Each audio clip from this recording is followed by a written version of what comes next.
dust of Dura Europos was a fine, pale ghost that clung to everything. It coated the leather of Centurion Marcus Varenus' sandals, settled in the lines of his weary face, and muted the crimson of his tunic. For months, this city, a stubborn Roman barnacle on the western bank of the Euphrates, had been an island in a sea of Sasanian steel. From the walls, Marcus watched the enemy, ants of terrifying industry, constructing a great earthen ramp that grew daily, a slow, inexorable finger pointing towards the city's heart. Shapur I, the Shahan Shah, was a patient predator, and his legions were strangling them. But the true war was not under the merciless Syrian sun, it was beneath their feet. The Sasanians were digging. Their sappers, masters of siegecraft, burrowed like moles to undermine the city's foundations. In response, the Romans dug their own tunnels, a grim subterranean maze of countermines designed to intercept the enemy in the suffocating dark. This was where Marcus, a veteran of a dozen campaigns from Germania to Dacia, found himself leading his contubernium, a close-quarters battle of shovels and picks, where the only sky was a ceiling of packed earth, and the only sound was the frantic scraping of metal and the frantic beating of your own heart. "Closer," grunted Lucius, his optio, his face slick with sweat in the flickering lamplight. "I can hear their whispers." It was true. The faint, rhythmic thump-thump of Sasanian picks had grown louder over the past day, a telltale heart beating within the earth. They were near. Marcus held a torch aloft, the flame dancing and casting monstrous shadows along the narrow passage. The air was thick with the smell of sweat and stale earth.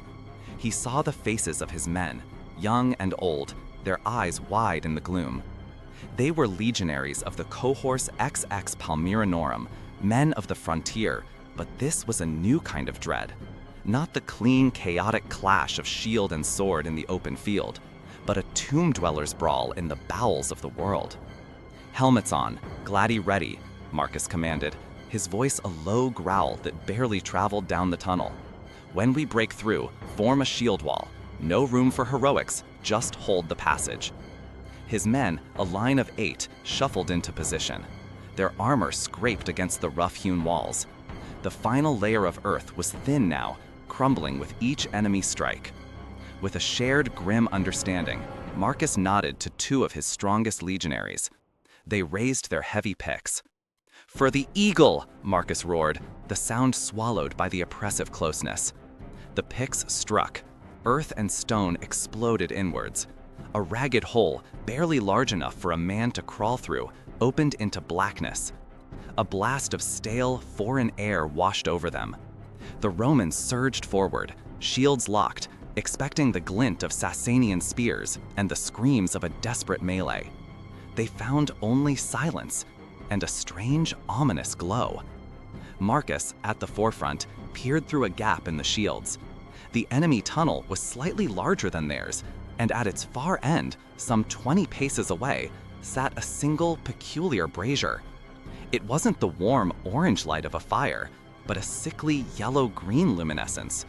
From it, a thick black smoke, heavier than air, was not rising, but pouring, rolling towards them like a silent, oily tide along the tunnel floor. A strange smell hit him first, acrid and sharp, like burning pitch mixed with the stink of rotten eggs. It was unnatural, chemical. His veteran instinct screamed that this was wrong. This wasn't the smoke of a simple fire. "Back," he choked out, his throat already beginning to prickle. "Seal the breach, now." But it was too late. The vanguard of the smoke, a coiling serpent of black and yellow vapor, reached them. The legionary beside Marcus, a young Thracian named Valerius, took a deep, reflexive breath. His eyes widened in shock. He made no sound, but his hands flew to his throat, his gladius clattering to the floor. A terrible, wet, gurgling noise escaped his lips as he collapsed, his body convulsing. Panic erupted. The disciplined Roman line dissolved into a terrified scramble. The smoke was a living thing, a predator. It didn't just obscure vision, it attacked. Marcus felt it slide into his lungs, and his world turned to fire. It was not heat, but a chemical inferno. Every nerve ending in his throat and chest screamed in agony. His eyes streamed, the tears feeling like acid on his skin. It felt as if he had inhaled liquid glass. The air itself had become poison. Men clawed at their own faces, blinded and choking, stumbling over their fallen comrades in the suffocating darkness. Their screams were cut short, replaced by horrific, rasping coughs that brought up blood and foam. The disciplined century, men who had faced down charging cavalry and barbarian hordes, were reduced to a heap of dying animals, trapped in a hole with a monster they couldn't fight. Marcus, his vision blurring, his lungs seizing, used the last of his strength not to fight, but to flee. He shoved his way back through the writhing bodies, his mind a singular beacon of terror: get out. He scrambled back into the Roman tunnel, collapsing at the entrance just as two engineers, their faces pale with horror at the sounds, began to slam rocks and dirt back into the breach. The last thing Marcus saw before he lost consciousness was the contorted face of Lucius, his hand outstretched, his body half swallowed by the roiling black cloud. He awoke to the taste of bile and the weak light of a medic's lamp. His throat was raw, his voice gone. He was one of only 3 survivors from the breakthrough team, and the other 2 were dying. The tunnel had been sealed, entombing 19 of Rome's finest sons. They had not been killed by a sword or a spear, but by the breath of some underworld demon conjured by Persian ingenuity.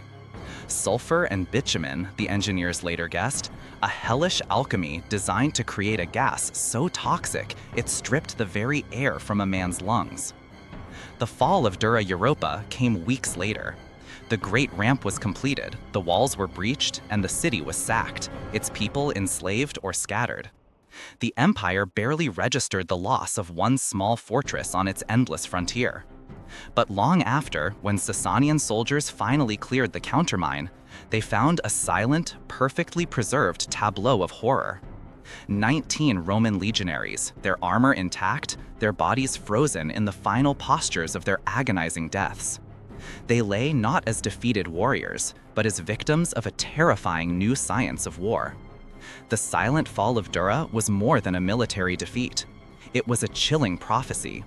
It revealed a horrifying vulnerability at the heart of the Roman war machine, a weakness not to numbers of strategy, but to the insidious power of an enemy who could turn the very air a legionary breathed into his deadliest foe. The serpent had shown its fangs, and the empire, for all its power, had no defense against its venom.